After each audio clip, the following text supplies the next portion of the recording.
Say hello to Captain Jack Fremont of the U.S. Air Force. He will be putting the venerable Lockheed F-104 Starfighter through our new test regimen. My name is Bradford, your narrator for this adventure.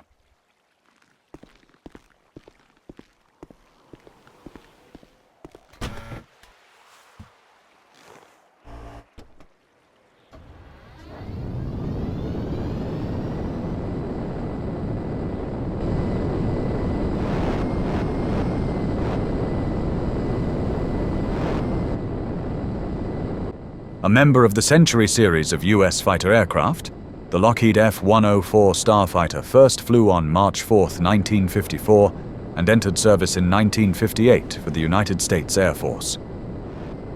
It was the first production aircraft to achieve Mach 2 and a max altitude of 100,000 feet after taking off under its own power. It was also the first aircraft to feature the M61 Vulcan Gatlin-style rotary cannon. Nicknamed the missile with a man in it, the Lockheed F-104 Starfighter had a sordid history of being accident-prone and unforgiving to the inexperienced pilot, resulting in numerous fatalities during the course of its service. The short, stubby wings made it unbelievably fast in those times, but not as nimble. The Starfighter had a poor turning radius and slow speed handling. The airframe was retired from the U.S. Air Force in 1969, the U.S. Air National Guard in 1975, with NASA retiring theirs in 1994. 15 NATO countries operated the Starfighter, some built under license in their homelands, with Italy finally retiring theirs in 2004. Today, the Lockheed F-104 is in private civilian hands, flown as warbirds at air shows with notable success. As of 2019, the FAA registry has 12 Lockheed F-104 Starfighters privately owned in the United States. Starfighters Inc., a civilian air show performance team based in Florida, flying the former Italian birds, and a private owner in Arizona.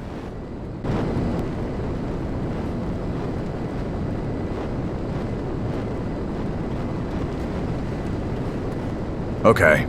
We're going to take off into an unrestricted climb ending at an Immelmann to our safe altitude for the next maneuver.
Using no throttle, pulling an inside loop with the gear and flaps deployed.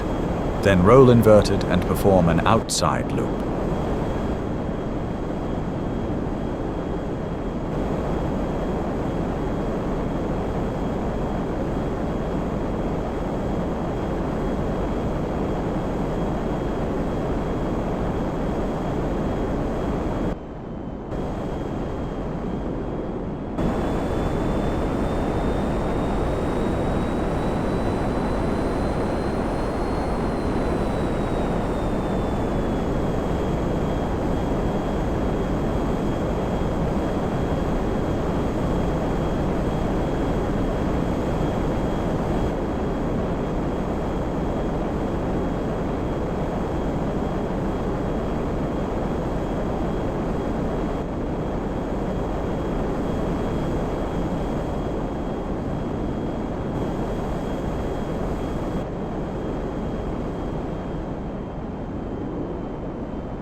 This has to be the widest loop test we've performed so far in the series.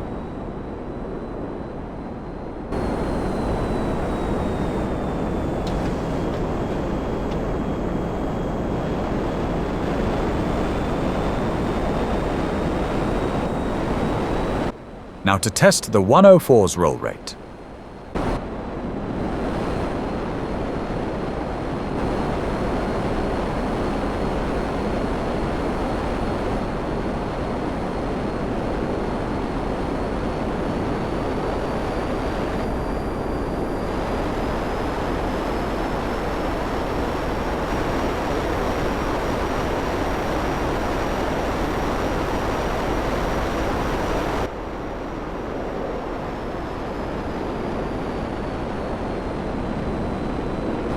Some jinking is in order.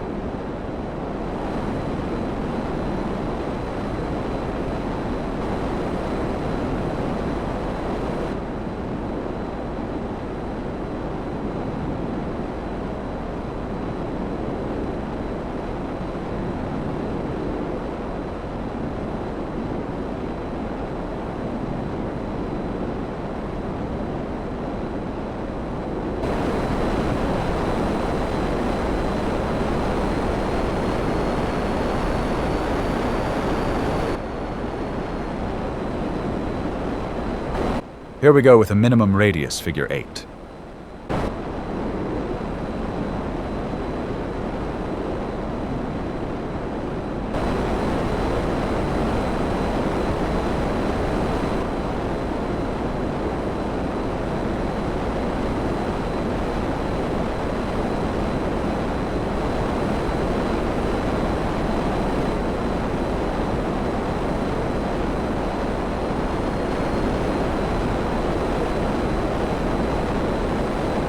Jack is going to reposition. We're using the old computer today. Notice how the plane doesn't disappear prematurely at a far distance like the new computer.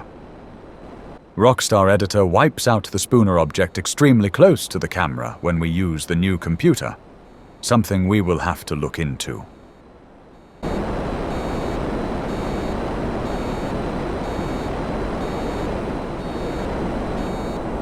Now for the engine out dead stick handling.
A salvo of Zuni rockets and we're complete.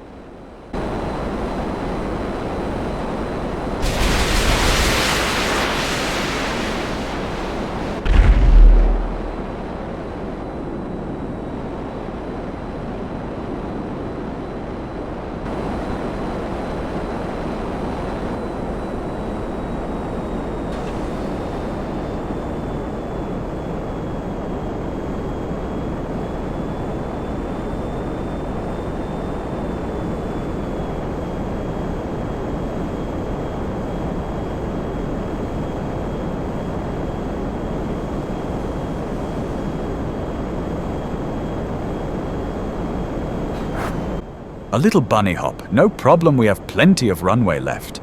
If this was Zancudo, you would be better served to throttle up, take off, and go around.